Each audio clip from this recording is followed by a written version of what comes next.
สิตั้งมองใดก็ตั้งบ่อยากจะแต่ว่าต้องทมนี่ก็ต้องทมมองนี้แต่ทมมันก็สิกว้างขึ้นมาอีกคือว่าแหละเฮาอยากตั้งฮะเขาก็สิเฮ็ดให้แต่ว่าเฮาสมัครเฮาจะเฮ็ดบ่นั้นเขาก็เฮ็ดบ่นั้นเฮ็ดตรงนี้เพราะว่าอยู่มองนี้ก็เหมาะเว้าถึงนะถ้าสมมติว่าได้ตั้งอยู่มองนี้นะติดทางเลยครับแม่นแต่มันติดทางพอดีคักอยู่แต่ก็มันเยื่องมาทางนี้นำแน่หนึ่งมามันแนมมาทุกคนจะเห็นนะคักอยู่แหละคือว่าอันนั้นบ่ว่าเห็นอาจารย์เล่าตัวมาอ้ายเมื่อวานในว่าจีอันนั้นบ่สร้างเครื่องแม่นว่าสิสร้างเครื่องเดี๋ยว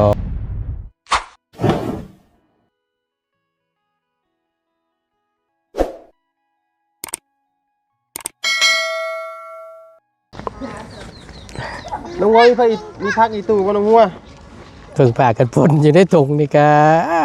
เนาะน้องวัวเฮ็ดมีพักอีตู้จมอยู่ในระหว่างการเดินทางพี่น้องฝนตกเนาะเอากับผู้ดีทางประตูนก็ได้ขึ้นมาฮอดจอดถึงเป็นที่เรียบร้อยเนาะพี่น้องก็ได้แวะมาหาทางน้องหัวเพิ่นอีกรอบหนึ่งก่อนเนาะก่อนจะไปฮอดหมองพักของเช่าพี่น้องเลยอยู่ในช่วงระหว่างทางผ่านว่าท่านช้าเนาะพอดีทางประตูนได้แวะไปหาทางน้องหน่อยเพิ่นแต่ว่าบ่พ่อเพิ่นก็เด้อเดินทางขึ้นมาพี่น้องเลยเนาะขอโทษขออภัยนำหลายๆพี่น้องเอาครับสบายดีและสวัสดีเด้อพี่น้องเด้อสบายดีกันเปิดสุขสุคนเนาะมาฮอดพี่เพราะว่าคือจังว่าฮ้อนว่าเอ้าเธอเคยบ่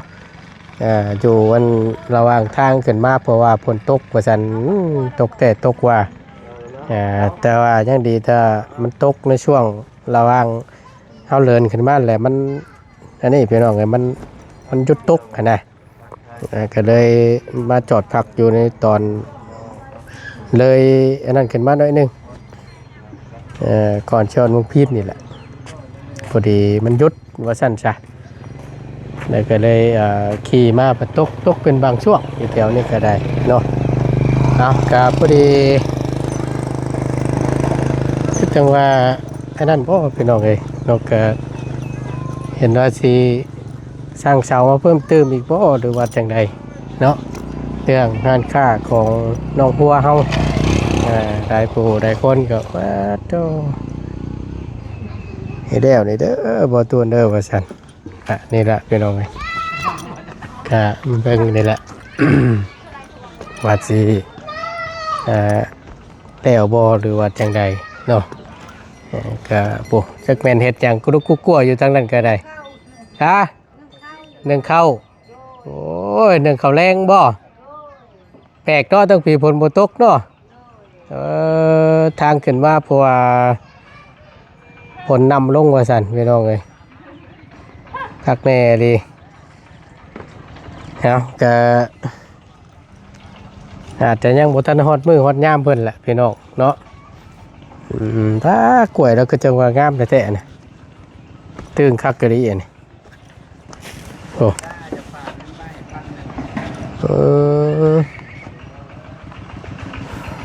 นึ่งเข้าว่าติเป็นอีกชั้นต่อไปอีกมองนึงกันเนาะเอ้ยบอกเราสั่งว่าเพิ่มอีกบ่เหรอหรือว่าได้ก็หลายค่ะแกสั่งมาเพิ่มอีกบ่บล็อกนี่นะฮะอันเก่าบ่แม่ก็คนเช่านี่อ๋อคนก็ไปไว้ในพร้อมบ่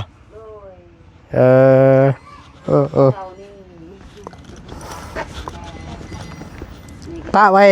ว้อยู่นอกมันเป็นอะไรเราสิตั้งเสาแล้วนะฮะสิตั้งห้านแล้วเมื่อได้เฮ้ยจังหวะแล้วช่างเพิ่นเอาเบิ่งแล้วป้าเอาแล้วอะไรโอ้ก็เลยเคลื่อนย้ายออกหน่อยนึงอยู่ว่าสิเอาฝั่งนี้หรือฝั่งนั่นกันแท้นั่นนี่น่ะเนาะเฮ้ยห้านค้าอยู่แต่ละหม่องเนาะอยู่พี่เบิ่งแต่ละคนซอยกันชงบ่เล่นติเฮ้ยสบายดีเด้อสบายดีอาจารย์ เพราะว่าถ้าเอาฝั่งนี้น่ะต้องเอาดินถมมองหันมองกับเจ้าฮะ เออ ก็ตั้งไปฮอดพุ่นแล้วฮอดมองต่อได้แล้วต่อตอนนั้น เออก็คือว่าง่ายๆก็สิแม่นมองนี่นะนี่เนาะ นี่แหละนี่มุมนี้เลยถ้าอยู่มุมนั่นก็มันแค่สิติดนั่นคือที่ฮู้แล้วกินนี่ก็เจ้ามาเบิ่งก็เจ้าสิปรับให้3ล้านก็เจ้า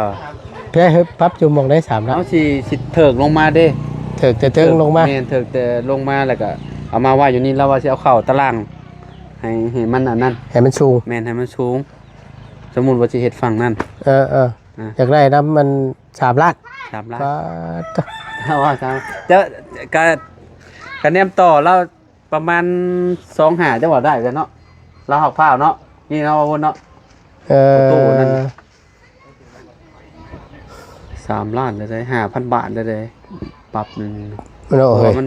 เพียงไปเด้ มันเลิกเน็กคือว่านะ บ่ติเพิ่นแล้วเพราะว่ามัน หักตัวนี้ที่เฮ้ย แม่แล้วนี่ก็ต้องสร้างดินมาถมนี้ ถ้าสมมติว่า สมมุติว่าเฮ็ด เฮ็ดนะดินหลังหนึงตัวได้ใช้อยู่ตั้งปี ฮะ ดินหลังหนึงตัวได้ใช่ แรกๆยังจุ่มๆข่อยเดาเอาประมาณรถละ500,000ป่ะ เออ ใส่3รถนี่ก็ย่างสิเต็มกว่าเนาะนี่เนาะรถใหญ่เนาะบ่ต้นเนาะ แม่นคำรถใหญ่ประมาณ3รถนี่ก็ได้ละ ได้เลย แม่น อันนี้นะครับในเกมหมู เฮ้ย ม่วง ยังมองนี่ก็เหมาะอยู่ได้ เฮ้ย เอียงงอกเนาะเอียงงอกมันก็สิบ่ตันกับอันนี้ สบายดีโอ้สบายดีคิดฮอดดิ เฮ้ยเนาะ บ่ได้เฮ็ดหน้า มันก็บ่ตันห้องน้ำหรอกว่าหน่อยถ้าว่าเอาอยู่มุมนี้เนาะ เพราะว่า สบายดี สบายดี สมมุติว่าเฮ็ดนี่มันเฮ็ด บ่ล่างบ่ มันก็ต้องสิตก บ่ หลังคา เนาะสิติดยิ่งเนาะ ไม่ค่อยยันฮอดก่อน ไปจากตรงนั้นน่ะ เฮ้ย อันต้นมะเพชร มีตึกเพชรบ่ แม่น เพราะว่าบ่ฮู้ว่าขนาดเพิ่นเอาซ้ำใด ไปกันก่อน หอมกดลงติดตาม รอเบิ่งดู สมมุติเอาใส่หลังคาห้องน้ำนี่มันก็สิบ่ได้อีกเนาะ บ่ได้แล้วความสูงเว้น เพราะว่าเสาน่ะมันสั่น เออ คะแนนห้องน้ำนี่ลงประมาณสันนี้เนี่ยได้เนาะ แม่น อันนี้มันหลังคามันสูงอีกติดอีกพี่น้องเอ้ย เพิ่นสิเอาเท่าใดเด้อ6คูณ6เท่าใด4 4คูณเท่าไหร่บุความยาวเอาเท่าไหร่บุ ความยาวเท่าใด6เมตรบ่4คูณ6บ่ 4คูณ6กันน่ะสิโอเคเขาเนาะ ฮะแต่เพิ่นล้มกันได้ซะ จากแล้วยังแบบว่ายัง ไว้ดี บ่ได้ตกแตกกันบันไดกับมันอ้ายนาบ่าวแล้วนะ เออ แต่เราเว้าจังซี่เราว่าคันว่าน้องหัวยังบ่มีเงินน่ะก็บ่เป็นหยังเราสิเฮ็ดให้ก่อนบัดน้องหัวมีเงินแล้วก็คอยพรเราว่า เพราะว่าเราบ่ได้เฮ็ดกับหมู่คู่เด้เราเฮ็ดคนเดียวเราเด้ ว่าง่าย อ่า มีมาหาได้แล้วก็ แม่นๆเอาให้เรา ผ่อนให้เรา แม่นพรให้เรา เดี๋ยวเฮ็ดก้อนนะว่าเราเอาก้อนนั้นเนาะ ก็คือที่เราว่าเอาแล้วเนาะแล้วเราว่า20ล้านบ่ตอนนั้น ฮะ 20ล้าน โอ้โห20ล้านพุ่ แม่น ชาวล้านนี่บ่ได้สาบเนาะ แม่นบ่ได้ทราบบ่ได้ 20ล้านนี่ยังบ่ได้ทราบอยู่อ๋อ 30ล้าน ก็แพงเขาว่า ฟิกเตอร์บ่ มันเฮ็ดบ่ยากปานใดนะเขาว่าอันเนาะ อ้าว เพราะว่ามันเป็นห้านค้าซื่อๆเด้ โน้ย เป็นห้านค้าซื่อคะแนนมันสิใส่ประตูก็แค่ฝั่งนี้กับฝั่งนี้ เนาะแม่นละว่าประตู บัดตัวนั้นแหละ อืม ตู้สองข้าง ประตูสองข้าง แล้วก็เปิดหลังเท่านั้นแหละทางหน้าก็ประตูก็เจ้าสิดึงสักลงอยู่แล้ว เออ สมมุติเนาะประตูม้วนอยู่แล้วเนาะทางหน้าดึงพวกเลยมันเลยนั่นเด้แม่นล่ะบ่อัน ตู้ม่วนกับเติมเบิ่งได้ตู้ม่วนนะ ม้วนก็ 20,000ยักษ์ เออบ่ฮู้ว่า เฮื เท่า อน ไหร่ น้องไส้น่ะ เท่าไหร่เฮือนน้องชาย ข้างละ3ล้าน เออ แม่นข้างละ3ล้านกับ6ล้าน เออ ค่ะหยังกับสิประมาณตีซะระดับ6นี่แหละเนาะคะแนนว่าเนาะเพอมันเป็นข้างเดียวเด้เฮือนเนาะ เพราะจะว่ามันก็น้อยบ่แถมยังบ่ได้โบกอีกกันนะ บ่มันก็แพงอยู่เขาเนาะ นักอยู่ได้ค่อยว่า คะแนนสาบเป็นหยังแล้วเรียบร้อยก็อยู่ในราคานี่ก็ พอฟังอยู่ขอเนาะอันนี้บ่ได้ทราบนะ ขนาดจะสมมติว่า6คูณ4 6คูณ4พร้อมก่อพร้อมมุงพร้อมนู่นนี่นั่นแต่บ่ได้โบกมันก็บ่ได้ใหญ่ปานใดเนาะ บ่ใหญ่ กว้างๆมันเท่าใดจากห้องน้ำนี่ 25ได้นี่ 25บ่ แม่นบ่พูด แม่นบ่ 2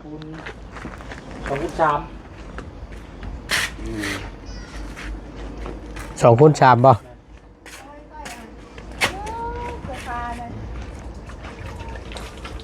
จะหมดว่า4ก็คูณเบิกนี่ ราคาเท่าไหร่ตอนน่ะ โหดด้วยเนาะบ่ฮู้ว่าเท่าไหร่เอ้ย ปอบดิน ฮะ 3 ล้าน เก่าอ่อนไปเลย 3 ล้าน เก่าสุดไปเลย เมื่อยเด้เนาะข้างในดิเอ้ดิ มีนูมาแกงบ่ แล้วมันตัวสิได้ฉันระหว่าง2ฝั่งนี่กับตรงนี้ เราจะเอาทางนี้อีก เอาทางนี้ สั่งดินมาอันนั้นมาทง ดินเป็นขายดินหลังหนึงเท่าไหร่อยู่พี่ พี่น้องกันกินบ้าง บ่ได้ถาม ยังบ่ได้ถาม มองนะ ถ้าสมมติว่าเลือกเอาอยู่นี่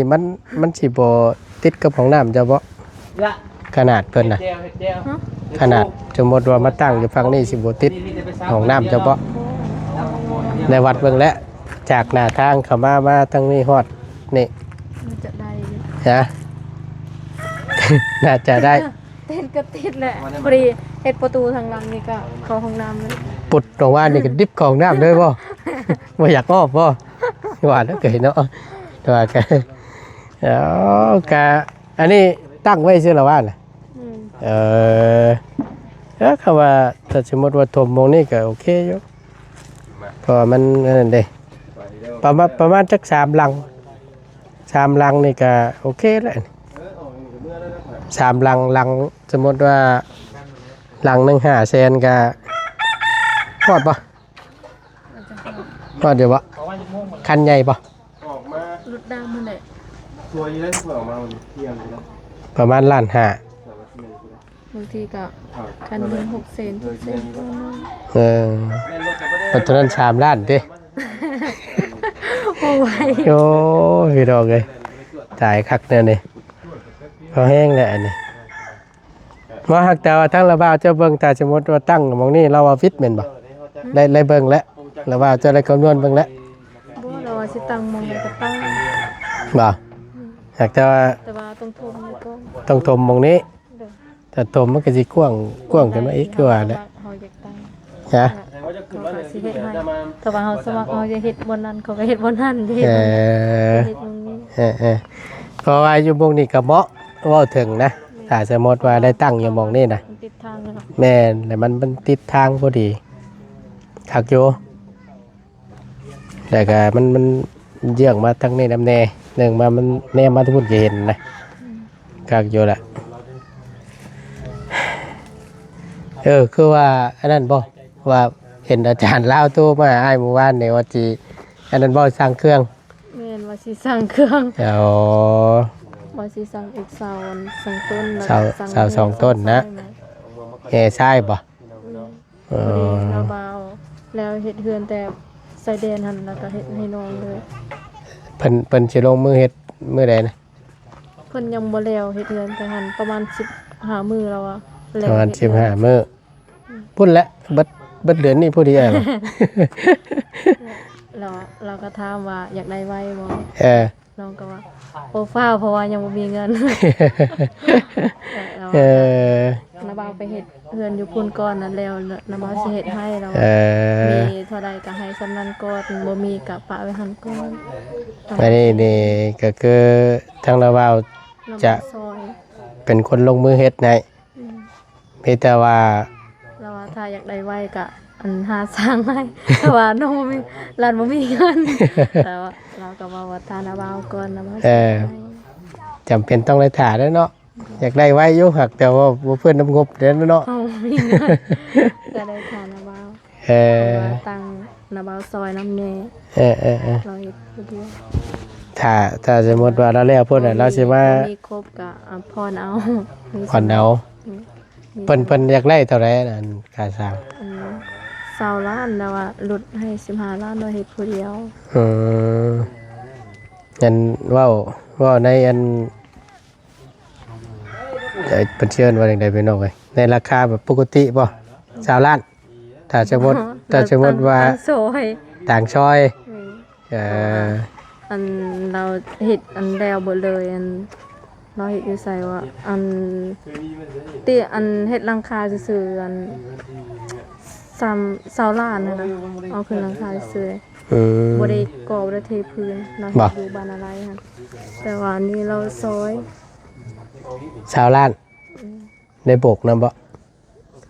น่าจะแต่ว่ามีก็ให้เพิ่นโบกให้เลย เออ แต่ว่าบ่มีก็สิก่อขึ้นแล้วก็อัน ติดบานประตู แม่น ติดปองเยี่ยม แล้วก็แม่นแล้ว โดย หาเงินขายเครื่องผ่อนบัตรนี่ ถ้าเป็นไซนิ เอ ซ่า ขาเงินขายเครื่อง ไซนิซ่า แค่นี้สร้างบัตรนี่เนาะ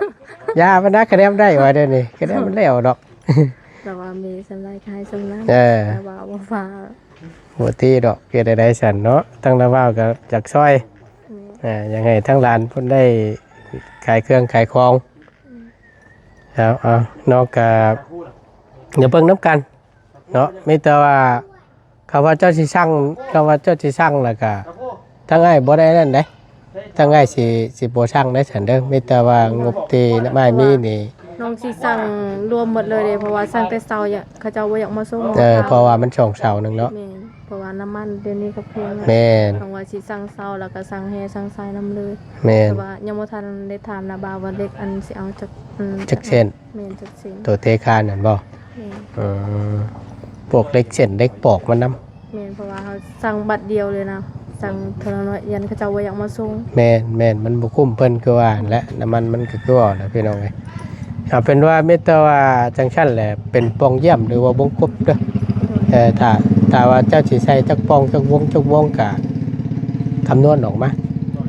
ฝั่งนี้สิใช้จักวงฝั่งนี้ใช้มันเป็นแบบใด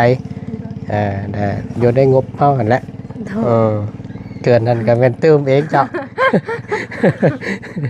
สิชื่อให้ผู้ลาบัดยามยกตั้งอย่างพุ่นได้เด้อ โดย ก็ว่าจังชั้นก็ได้เพราะว่า บล็อกนี่จังใดก็พออยู่แหละน้อยเนาะคิดว่าได้พี่น้องไงบ่ได้ช่างมาเพิ่มอีกแล้ววะ บ่ ซ้ำเก่าเนาะ แม่น อืม ตัวนี้ก็คนมาแต่พุ่นแล้วก็อัน มาไว้อยู่นี้ แม่นว่าสิตั้งบนพุ่นว่าสิอันนั้นให้เพิ่นปรับดินนะแต่ว่าเพิ่นอยากได้สำนานก็เลยบ่ไป หยุดเลยวันนี้ เพลงโพดเนาะว่าแล้วโอ้ยเอามีตัวเบิ่งตัวนี้แหละนี่นะถ้าว่ามีอยู่แล้วว่าอันนั้นนะผู้เพิ่นจกดินคายนะ ยังบ่ได้ถาม บ่ โดย จกดินคายก็สมมติว่าหลังหนึง5-6แสนนี่ก็ใกล้อยู่ประมาณล้านปลายหนึงเนาะ อืม อันนั้นประชามล้าน ปรับตัวนั้น3ล้าน สิได้เงิน แม่น ปรับเดือนเดียวหัน3ล้าน มันก็เนาะ แต่ว่ารถจกอันนั้นน่าจะบ่แพงรถแมคโครอะถ้าว่าแค่รถจกมาบ่ได้หักมื้อนั้นเบิดแล้วก็เฮ็ดให้ บ่ แต่ว่า แค่เราจกฮักก่อนว้าสั่นแล้วเรียบร้อยแปลนเติร์ดนี่เนาะเอ้ยเอาพี่น้องเอ้ยก็ไปคือจะว่าเฮ็ดจะเข็นอันอยากชมอยู่ โอ้มาแต่ผู้ใดได้สิหนูผู้ใดบ่ยาวเฮ็ดนั่นน่ะโอ้เมียข่อยได้เห็น ถึงบ่ยาวเมียบ่แต่งน่ะ มา เอาแม่นั่น เมียได้ โอ้ เมียได้เห็ดนี่ ไปขึ้นไปเอาถ้วยไปนั่งจ้าเอา อาจารย์ ไปเลยไปเลยบ่ไปเลยล่ะ ไปแล้วนะไปเอารถตัวเลยอย่าใช่รถได้เห็นว่าก็ได้โอ้ยเนาะเบิ่งพี่น้องเอ้ยเอาอันนี้ก่อนบักชะลีก่อนพอได้เคี่ยวได้ยำ ที่ปุ่นกินที่กันนี่บ่ เฮ้ยเนาะอะไรบักชะลีพอได้อันบ่ได้ขายบ่เดี๋ยวนี้นะ เพราะว่ามันแพงเลยนี่ เออ น้ำมันก็ขึ้นซอมนึงอัน น้ำมันขึ้นใช่ น้ำมันขึ้นหรือน้ำมันแพงน้ำมันแพงเหรอน้ำมันไม่ได้ขึ้นอยู่ดิ ราคาน้ำมันน่ะมันแพงอันก็สอบหนึ่งอันมันเรียน230,000ละได้กำไรอันสอบหนึ่งอัน100,000อันมันบ่พอเติมน้ำมันใช้รถนี่ก็ยังบ่ได้เอาเต็มถังยังติ ก็เลยหยุดเอาฉันพี่น้องไงเดี๋ยวจังค่อยว่ากันอีกเทื่อนึงฉันเนาะ ชื่อบอกว่าเพิ่มบ่เห็น มันเก่าได้ บอกเก่าแต่ว่าคนไปคน เรียกเราว่าสิปรับย้อนเราแล้ววันนี้คนบล็อกมาไว้พี่เหรอปัดผู้ราคารถโจ๊กก่อนเหรอแพงโพดเหรอ นึกว่ามีแผนนี่ยัง จาน เฮาบ่คนก่อนบ่เนาะ บ่คนเหรอ ทำบ่คนก่อนบ่ได้แซ่บ ได้ ได้ นะพี่น้องเอ้ยแซ่บๆร่วมกัน อยากแต่ทางมาพูดให้กินไม่ให้กินได้ เอาแพงไว้ให้น้องหัว แพงไว้อยู่โอ้ย น้ เนาะ องหัวซิม ตรงนี้โดตื่นได้เอียกอยู่บ่ให้กันกินโคตรโพอ่ะชวนแล้วชวนอีกอาจารย์กินนะบ่ยาวกินบ่กินดูกินได้เพราะว่าขับรถหนีกันเชื่อว่าไปนะเราอ่ะ เรียกว่าคำนะครับ เฮ้ว่ะจักคนที่ชวนได้ยังวะ ปอก2ชั่วโมงแล้วนี่เนาะปอกยังไงดอกเบี้ย บ่ปอกก็ได้นะ พร้อมเดียวไปเลย เห็นว่าก็ได้เนาะภาษาเฮ้ยบัดนี้อยู่ดีมีแห้งต่อกันเด้อนำคลิปบ่ยาวเด้อพี่น้องเด้อเนาะในการกินเนาะโอเคไปล่ะไปสบายดีพี่น้องเด้อสบายดีโดยไปพี่น้องขอบคุณหลายๆแต่บ่ตุนก็ได้จะได้ขอจบคลิปปิดคลิปก่อนเนาะจังได๋ก็อยู่ดีมีแห้งเด้อพี่น้องเด้อรอเบิ่งรอชมนํกันพี่น้องเอ้ยว่าสิเป็นจังไดงานค่าของน้องหัวเนาะหม่องนี้ก็เหมาะอยู่พี่น้องเนาะเดี๋ยวจังว่ากันอยู่ดีมีแห้งสำหรับคลิปนี้ไปแล้วสบายดีเด้อพี่น้องเด้อเนาะ